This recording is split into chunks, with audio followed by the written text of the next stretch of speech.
안녕하세요, 안정식입니다. 단종의 유배 생활을 그린 영화 왕과 사는 남자가 관객 수 1000만을 넘어섰습니다.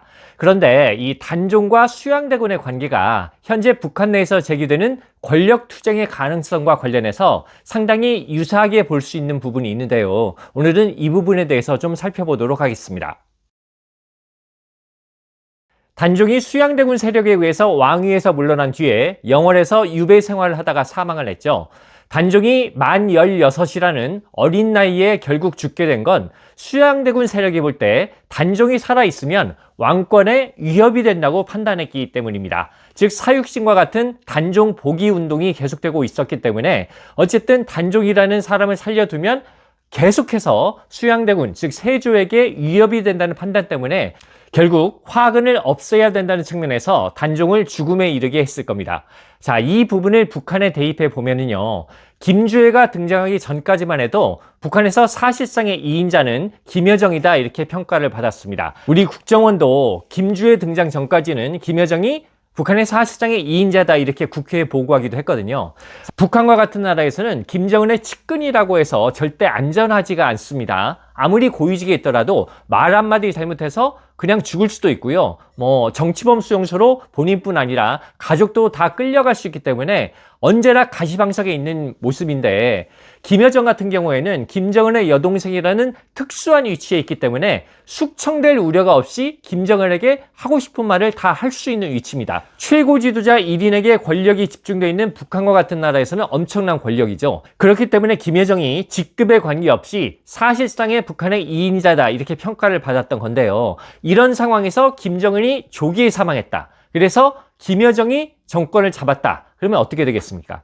김여정이 일단 권력을 잡으면 한 번 잡은 권력을 놓고 싶지 않겠죠. 또 그리고 그 권력을 자기 자식들에게 주고 싶을 겁니다.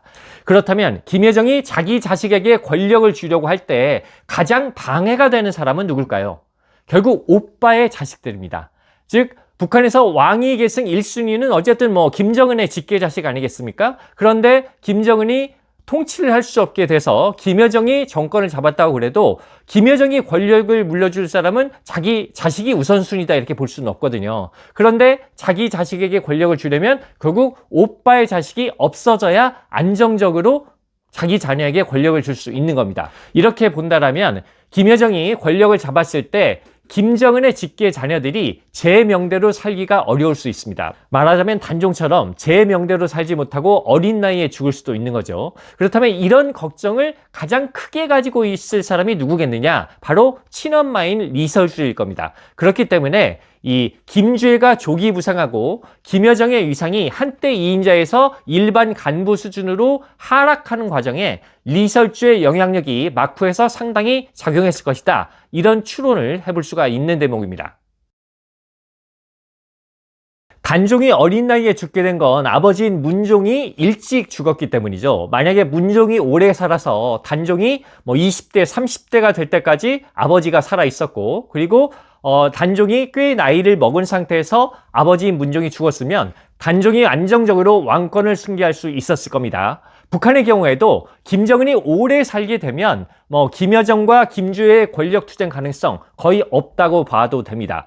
김주애가 20대, 30대가 될 때까지 김정은이 살아있고, 그래서 김주애도 성인으로서 자기 세력을 충분히 키울 정도가 되면 김정은이 죽더라도 김여정이 감히 거기에 대들지 못하겠죠. 그래서 권력 승계가 안정적으로 될 수가 있는데, 현재 상황에서 보면 북한 내에서 서열 정리는 이미 일단락됐습니다. 김정은이 차기 권력은 여동생이 아니라 자녀에게 간다라는 메시지를 계속적으로 확실히 주고 있기 때문에 김여정도 어느 정도 이걸 현실로 받아들이고 조카인 김주애를 깍듯하게 대하는 모습 관찰이 되고 있습니다.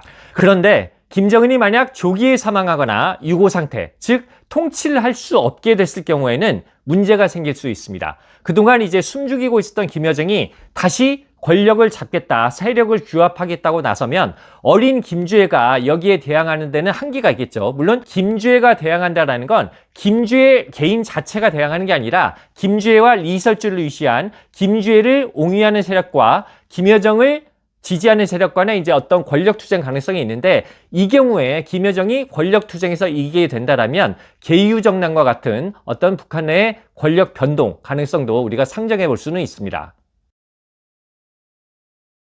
얼마 전에 끝난 9차 당대회에서 김여정이 정치국 후보위원 자리에 올랐고요. 당 부장으로 승진했습니다. 그동안 당 부부장이었는데 부장으로 승진을 했는데요. 북한이 김여정이 총무부장직을 맡고 있다는 걸 확인을 했습니다. 자, 이 총무부장이 어떤 직이냐? 김정은의 말씀이나 방침을 다른 단위에 전파하고요. 서류 같은 걸 정리하는 어떤 직입니다. 우리로 따지자면 일종의 사무처 같은 곳인데요. 이게 주요 핵심 부서는 아닙니다. 일종의 한직이라고 볼 수가 있어서 이전까지는 우리가 북한에서 당 총무부장을 누가 맡고 있는지 별로 신경도 안 쓰던 자리예요. 하지만 이 자리에 김여정이 갔기 때문에 김여정이 김정은의 말씀과 방침을 전달하는 위치에 갔기 때문에 김여정이 감으로써 이 자리가 실세가 될 수도 있기는 합니다. 그래서 김여정의 활동 반경과 관련해서 우리가 앞으로 좀 관찰해야 될 부분이 생겼습니다.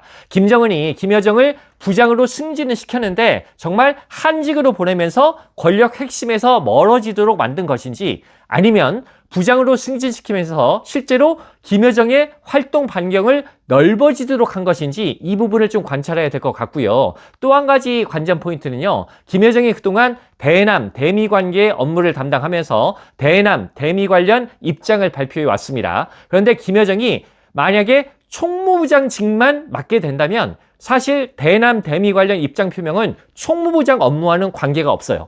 그렇기 때문에 김여정이 앞으로 총무부장직만 관할하게 되면서 대남, 대미 관련 입장 표명, 업무가 외무성 같은 곳으로 넘어가게 되는 것인지 김여정이 기존에 담당해왔던 대남, 대미 관계 업무는 그대로 관할을 하면서 총무부장직도 덤으로 가지면서 김정은의 말씀을 전파한다는 명목으로 북한에 실제로 다시 등장하게 되는지 이 부분도 우리가 주시해서 봐야 될 대목입니다.